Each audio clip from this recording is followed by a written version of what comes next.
Kia ora and welcome to day 29 of MonthDone and a month of mindful moments with tangling. So what makes a tangle a favourite tangle? Just as some people find a preference to one, others feel the opposite about it.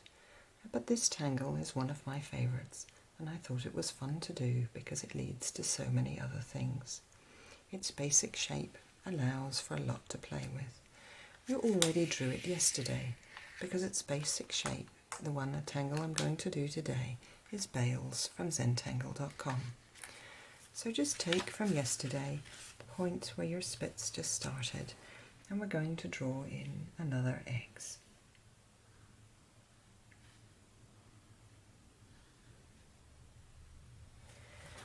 And this is the grid squares that are going to start off. So just in the same way that we did with spits, we're going to draw some X's that go across. Just a slightly different way of drawing a grid.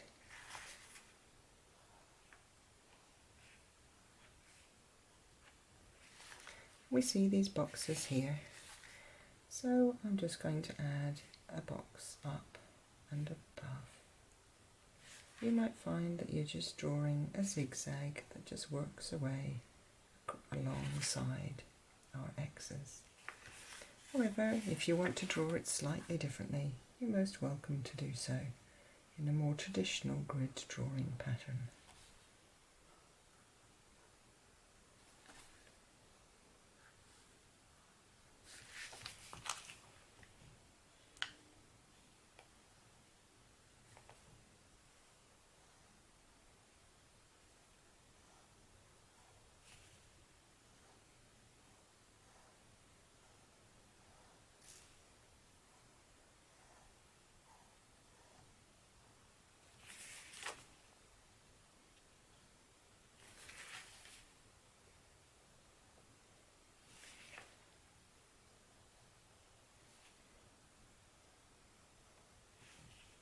I'm just zigging and zagging my way up or down my page.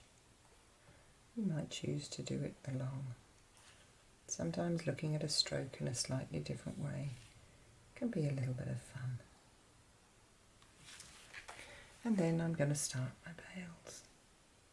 This just goes from one stroke, leaving the junction of a box or a grid square, just heading out in a slight curve and coming back in to join where the lines meet again. Yours might look like sushi rice, maybe a short grain, or that might end up looking like narrow basmati rice. That's the nice thing about this particular tangle. Both ways will work. So if it's only a very gentle, subtle curve that goes out from your line and comes back in again, that's great. If you like to have bigger loopy lines, that's fine too. Some people like to go down a whole row on one side of the line and then come back up the other. Some people like to go all the way down and then all the way down on the other side. Some people like to do each individual element on its own. One side of the line and then the other side of the line. Whichever you find is the most comfortable way to do it.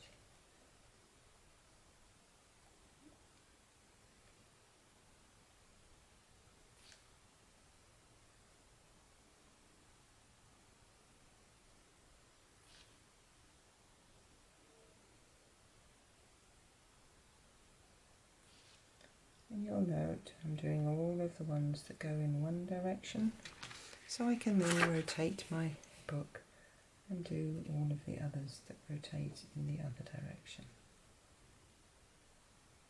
Just by moving the book to changing the angle of the tile, just makes it easier for your hand to get into that lovely rhythm and flow.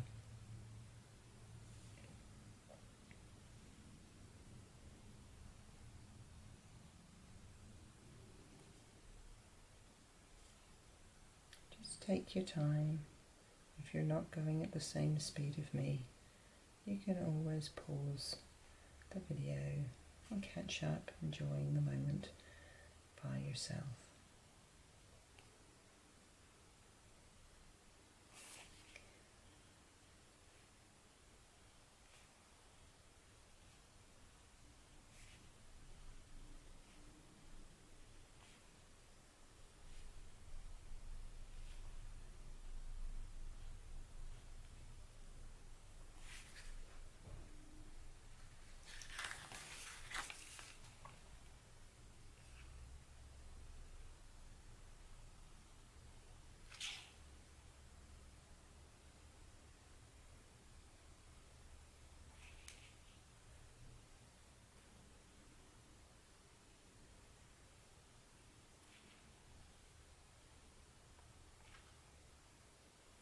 With each step of a step out on any tangle, it always just allows you that moment to focus on that one individual stroke, that one individual line that you're drawing right at this present moment.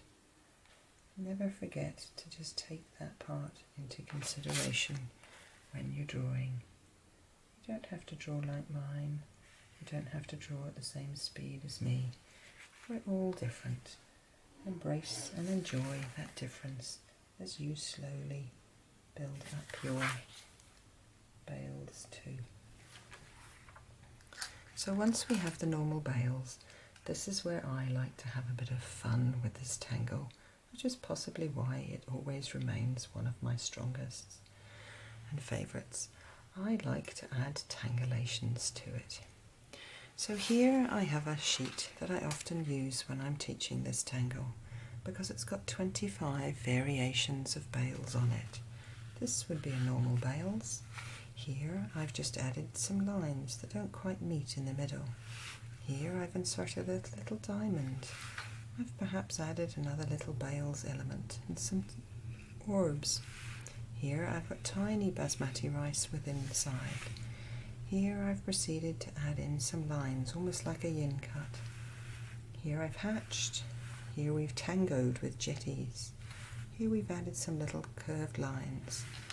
Here we've done an amalgamation or a tango with fife and added some drama, or perhaps some ambler, or perhaps some cheesecloth, or perhaps just some straight lines in one direction, or some extra aura lines, more curved lines, poke root, a diagonal one, lots of tethered auras, a tango here with Vitruvius, but only in alternating squares.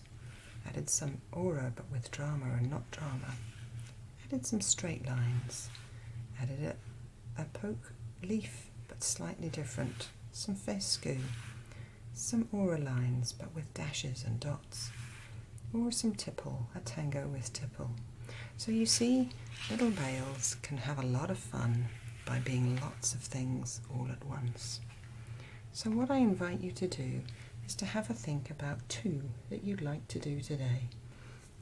Perhaps you want to add a little dashed line across. And I'm just going to do it on all of the ones in the middle of my little Bales bracelet.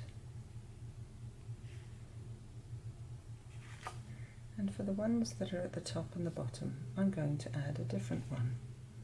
So however you choose to add an extra line, whether it's curved or straight or dashed or dotted or wiggly or kinked, whatever little tangleation you'd like to do to your bales, I invite you to add that to this today.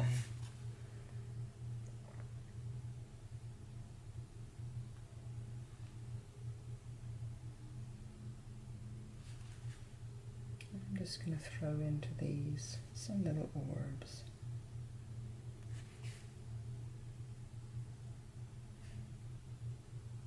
Each time the little orb is just kissing the outside of the bales that I've squeezing it in between, just kissing the little outside bales lines as it goes around.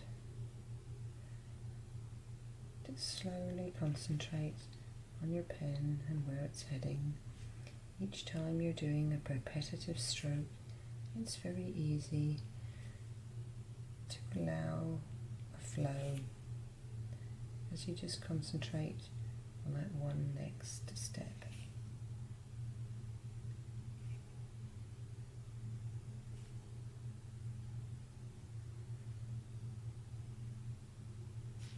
When you're drawing an orb, it's much easier to start on an existing line, head round and come back to that same spot than it is to start an orb in midair. So whether you've chosen to use an enhancement technique or just as unusual different stroke line, or perhaps you've tangled two tangos together, enjoy how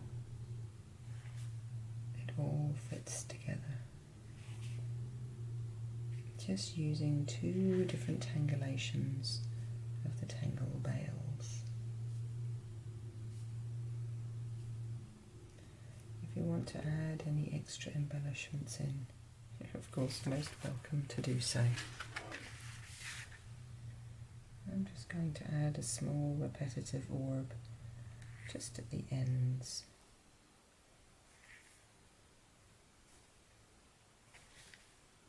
But if you don't want to do the same, you certainly don't have to. This is definitely a tangle for making your own.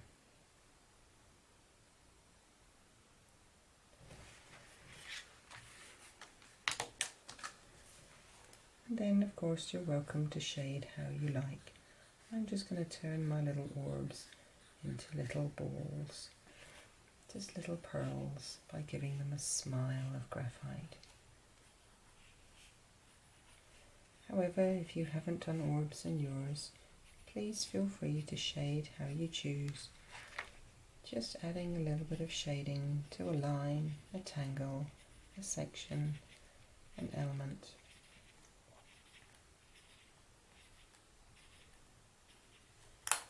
Once I have my little graphite smile in there, I'm just going to blend it out a little bit.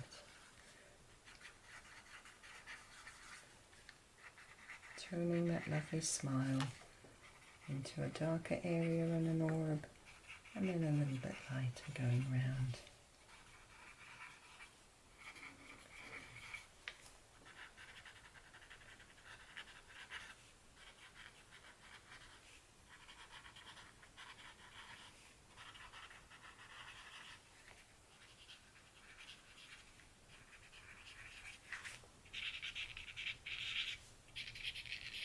However, you may choose to just concentrate your shading on the actual Bales elements, perhaps adding a little embellishment or a little bit of graphite where the lines are busy, perhaps in the background. However you choose to do it today, just enjoy the repetitive process of adding a little bit of shading in the same way to each element.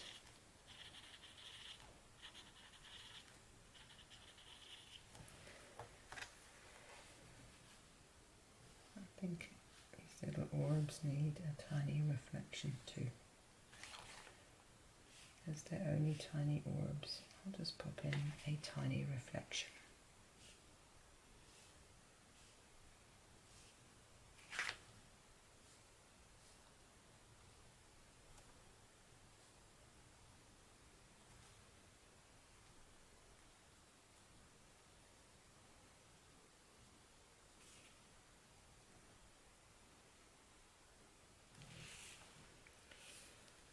And so it brings us to our prompt today, day 29. I am looking forward to. With tangling, I look forward to discovering new tangles, but I also look forward to discovering new ways with old favourites. So perhaps you might like to look forward to playing with a favourite of yours and see if this play has allowed you to think a little bit differently with a tangleation of your favourite. Jot it down here, and I'll see you again tomorrow.